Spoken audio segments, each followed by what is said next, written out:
안녕하십니까. 소나를 살리자 소나 박입니다.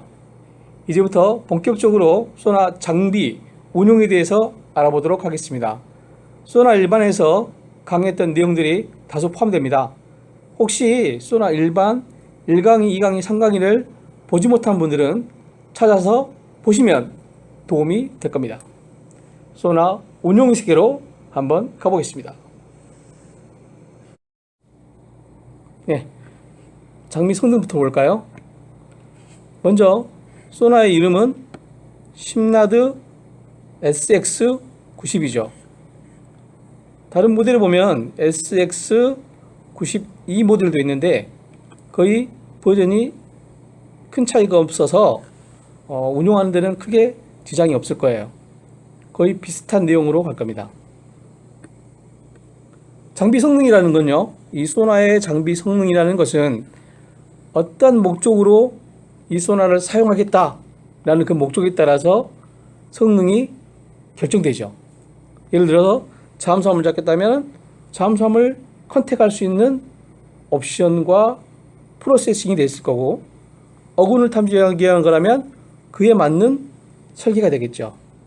우리 소나는, 지금 사용하는 소나는 솔직히 어군을 탐지하기 위해서 어군 탐지를 위한 소나가 되겠죠. 거기에 맞춰서 운용 속도, 주파수, 탐지 범위, 이 송신 채널의 개수가 주어진 것이죠.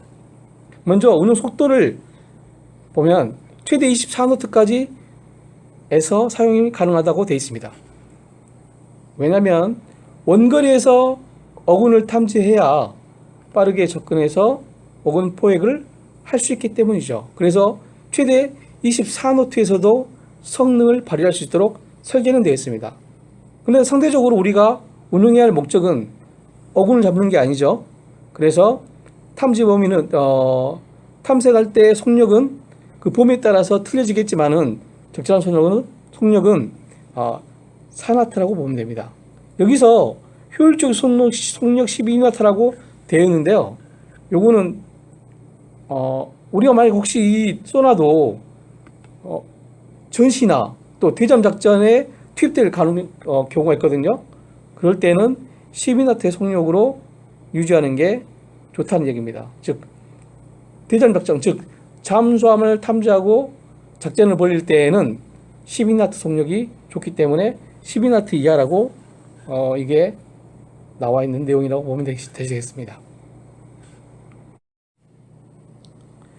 이제 주파수를 보면요, 우리는 주파수가 20에서 30kHz대의 덱을 가지고 있습니다. 요게 1kHz씩 11개의 단계로 선택이 가능하게 되어 있어요. 이 주파수라는 것은 표적의 재질이나 크기, 또 수중에 어떻게 입사되어 있는지 자세에 따라서 주파수는 표적에 접촉된 상태에서 전시되는 상태가 달라지거든요. 그래서 예를 들어서 표적을 접촉하고 나서 주파수의 변화를 주어보고 그 표적의 변화가 주파수에 따라서 변화가 거의 없는 경우에는 거의 주파수를 중간대역 26kHz 대역에 고정시켜 놓든지 거기서 조금 가감하거나 더하면 좋습니다. 그러나 주파수 변화했을 때 표적의 차이가 많이 난다, 표적의 변화의 차이가 많다 라고 했을 때는 적절한 주파수를 계속 단계를 늘리거나 줄이면서 찾아보는 게 중요하죠. 또 주파수의 역할은 예를 들어 소나를 가진 두 척의 배가 같은 구역을 탐지하고 있어요. 혹시 1테크 1과정에서 박쥐가 먹이 사냥을 할 때 다른 박쥐가 나의 먹이를 잡지 못하도록 교란 주파수를 보낸다는 그런 내용을 기억하시는지 모르겠어요. 그것처럼 같은 주파수 대역이 만나서, 즉 소나를 가진 두 척의 장비를 가진 함정이 같은 주파수를 보냈을 때 교란이 생겨요. 주파수에 교란이 생겨서 디스플레이상, 즉 모니터에 하얗게 백색 잡음이 생기면서 표적을 상실하게 됩니다. 그렇기 때문에 반드시 소나를 가진 함정이 두 척 이상이 같은 구역을 탐지할 때는 주파수 분리라는 걸 해야 돼요. 그래서 나는 26kHz를 쓸 테니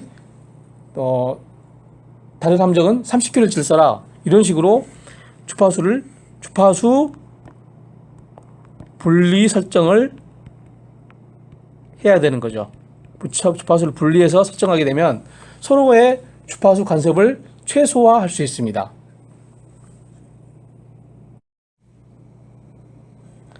탐지 범위, 우리 렌즈 스케일이라고 하거든요.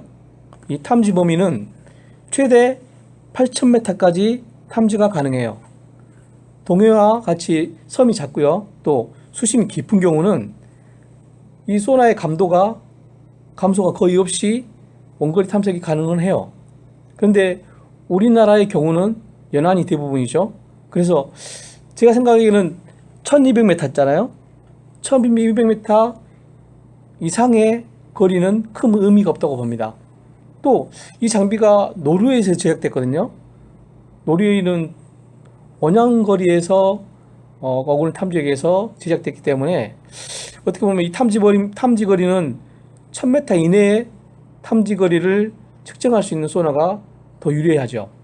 그래서 예를 들어서 1000m 이내의 탐지거리를 두고 1000m 이내의 범위, 지금 1000m 이내 보면은 150, 300, 450, 600, 900 이렇게 되어 있는데 요걸 좀 더 세분화해서 했으면 더 좋지 않겠나라는 제 생각입니다.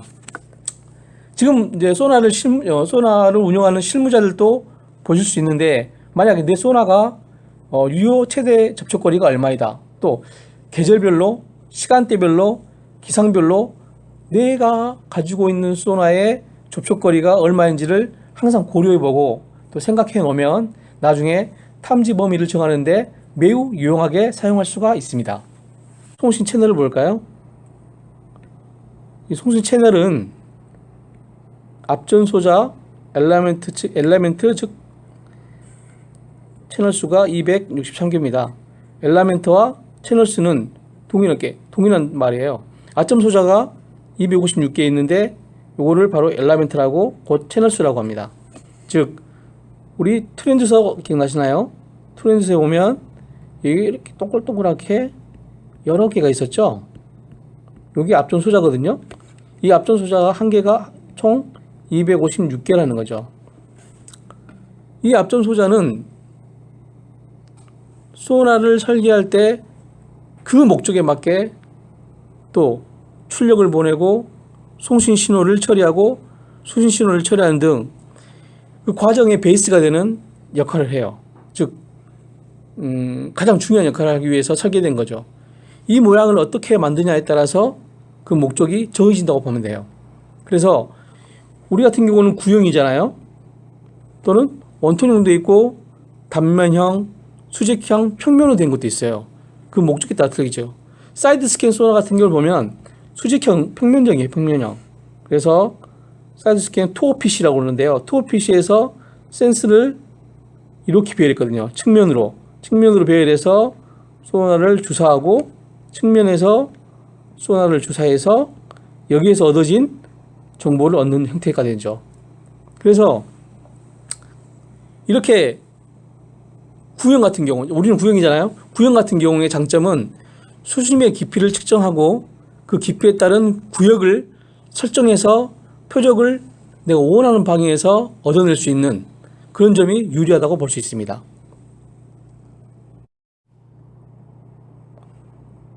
이 디스플레이 모니터입니다. 디스플레이 모니터는 우리 전체적인 소나 콘솔 중에서 가장 우리가 눈으로 보기 편한 위치에 배치가 되어 있죠. 최종적으로 우리가 답을 받는 장비라고 보시면 되겠습니다. 운영자의 식별을 위해서 뭐 여러 가지 색상이 있어요. 블루도 있고 화이트도 있고 나이트도 있는데 요거 외에도 종류가 여러 가지 있습니다. 그래서 어떻게 보면 자신에게 맞는 편안한 모니터링용 색상을 찾아 놓는 게 중요하다고 볼 수 있겠죠. 오퍼레이팅 패널은 거의 9가지의 섹션으로 구성이 되어 있어요. 그래서 각자의 역할을 담당하게 되는 거죠. 우리가 스마트폰을 생각하면 이 키패드를 잘 활용하면요 아주 유리해요. 처음에는 우리가 거의 이 마우스볼에 익숙해져서 마우스볼로 이렇게 치면은 운영을 하거든요. 그렇지만 좀 익숙해지다 보면은 예를 들어서 게인을 높이고 올리는 일 또는 거리를 줄이고 늘리는 일을 마우스볼보다는 더 빠르게 운영할 수가 있어요. 우리가 문서를 작성할 때 단축키를 쓰는 것처럼요. 그래서 손에 익혀놓는 게 중요하죠. 그리고 이 각 섹션에 대해서는 세부적인 것은 다음 강의에서 진행할 겁니다. 프로세서 빔포밍 유니트입니다. 빔포밍 유니트인데요. 프로세서 유니트하고 빔포밍 유니트가 모양이 비슷하게 생겼어요.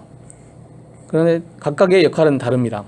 먼저 프로세서 이 유닛은 한마디로 말해서 컴퓨터의 본체라고 보시면 돼요.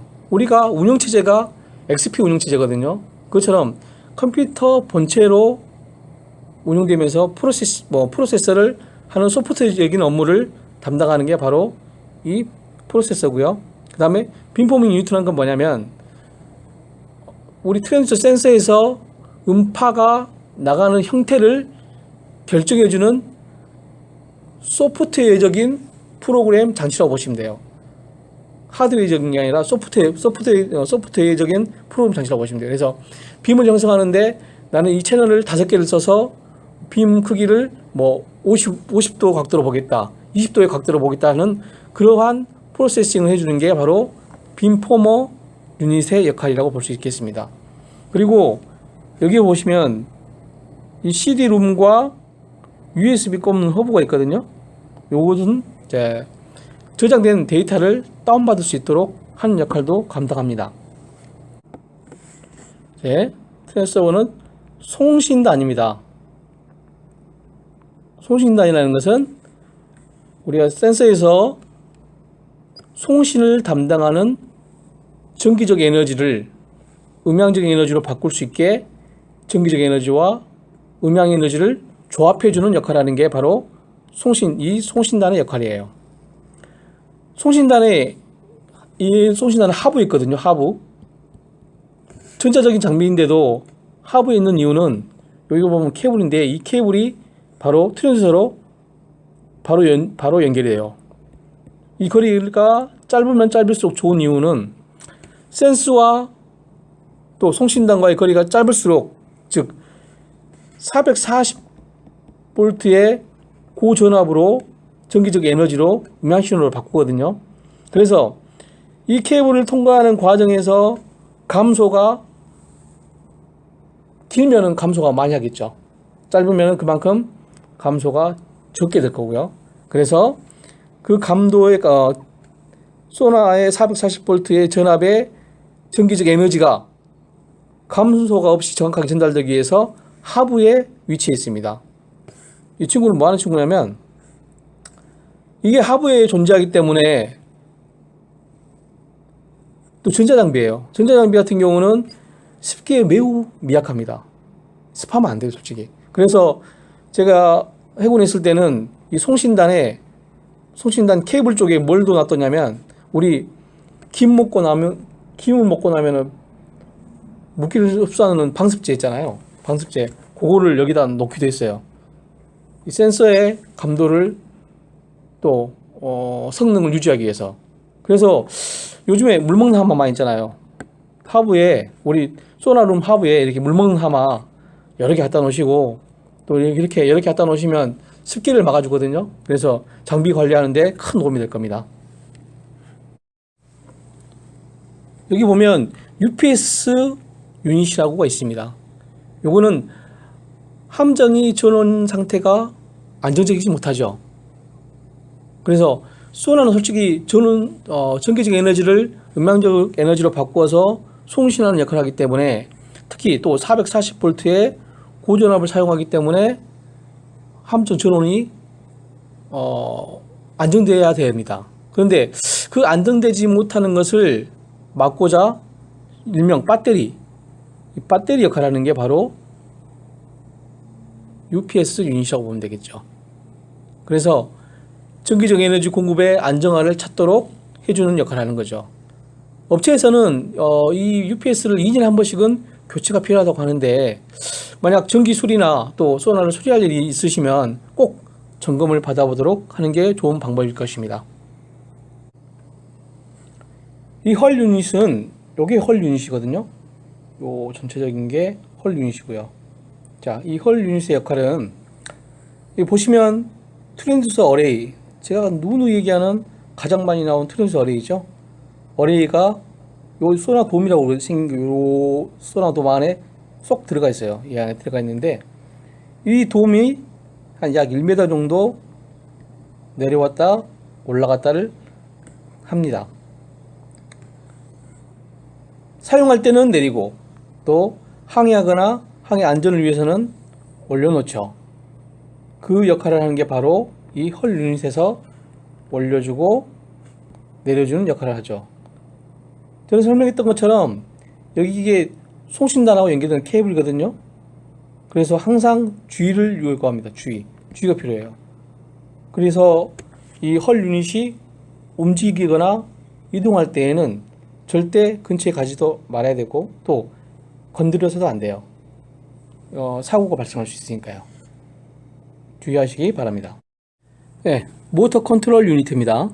모터 컨트롤 유니트가 뭐냐면, 이 헐 유닛 봤죠? 아까쯤에 우리가 센서를 올리고 내릴 수 있는 이 헐 유니트의 내에 보면, 여기 보면 위치에 있어요. 모터 컨트롤 유니트가 이 안에 들어가 있는 거죠. 이걸 따로 분리해서 보는 거죠. 헐 유닛하고 모터 컨트롤 유니트는 따로 유니트라고 보시면 돼요. 그래서 최종적으로 오퍼레이팅 파넬에서 보면 파워 스위치에 여기 보면 업, 미들, 다운 세 가지의 선택 스위치가 있어요. 이 선택 스위치에서 업을 선택하거나 미들을 선택하거나 다운을 선택하게 되면 이 컨트롤러에서 전기적인 힘에 의해서 이 헐 유닛을 움직이게 되는 거죠. 그래서 이 소나돔 센서가 내려가고 올라가고 하는 거죠. 자, 요때 이 모터 컨트롤러 유니트가 이 역할만 하는 건 아니고요.